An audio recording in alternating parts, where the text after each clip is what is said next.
నా మస్త్ దోస్తులు మన బ్యాచులర్ బాబుల కోసం తాజాగా నోరూరించే టమాటా పప్పుతో నేను ముందుకు వచ్చేసాను. ఈ పప్పు పేరు పెసరపప్పు. మా అమ్మ దీన్ని ఈజీ వేలో ఎలా చేసుకోవాలి నేను మీకు చూపిస్తాను. ముందుగా మనం టమాటాలు తీసుకొని మంచిగా నేను చూపించిన సైజులో కట్ చేసుకోవాలి. మా అమ్మ వాష్ చేసుకొని కట్ చేసుకోవాలి, డస్ట్ ఉంటుంది.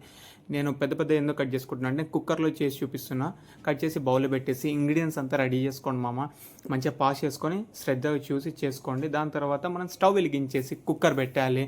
అందులో ఆయిల్ వేసేసి ఆయిల్ మంచిగా వేడైన తర్వాత మనం తాలింపు గింజలు వేసేయాలి మామ. ఇక్కడ మీరు వెల్లుల్లి కూడా వేసుకోవచ్చు. నేను అది నాకు సెట్ అవ్వదు, నేను వేసుకోవట్లేదు. కరివేపాకు వేసి మంచిగా పచ్చిమిర్చి వేసేయాలి మామ. పసుపు వేసేసి మనం సైడ్కి కట్ చేసి పెట్టుకుని టమాటాలు యాడ్ చేసుకోవాలి మామ. ఇక్కడ మీరు ఇంగువ కూడా యాడ్ చేసుకోవచ్చు, నేను ఇంగువ వేసుకోలేదు. ఇంగువ వేస్తే టేస్ట్ ఇంకా బాగుంటుంది.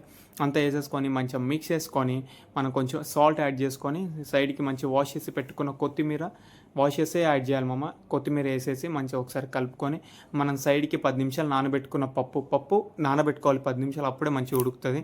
మంచిగా నానబెట్టుకున్న పప్పుని ఇందులో వేసేసి ఒకసారి మంచిగా మిక్స్ చేసుకొని కారం పొడి అంటే ఎర్ర కారం యాడ్ చేసుకోవాలి మామ. వేసేసి ఒకసారి కలుపుకొని మూత పెట్టేయాలి మామ. ఇంతే 3 విజిల్స్ వచ్చిన తర్వాత మనం దాన్ని డక్కని తీసేయాలి మామ.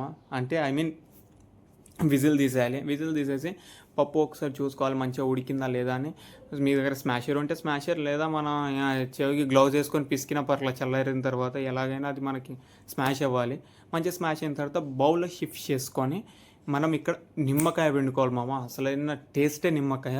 సో నిమ్మకాయ మంచిగా మిక్స్ చేసుకొని ఒకసారి గడితో మనం ఒకసారి టేస్ట్ చూసుకోవాలి, ఉప్పు సరిపోయింది అదంతా. టేస్ట్ సరిపోతే ఇంకా వేడి అన్నంలో నెయ్యి వేసుకొని తింటే మామ జబర్దస్త్. ఇలాంటి ఈజీ వంటలు మీరు మిస్ అవ్వకూడదంటే ఇప్పుడే మన ఛానల్ సబ్స్క్రైబ్ చేసుకొని మీ ఫ్రెండ్స్ అందరికి షేర్ చేయండి. Thank you. Signing off.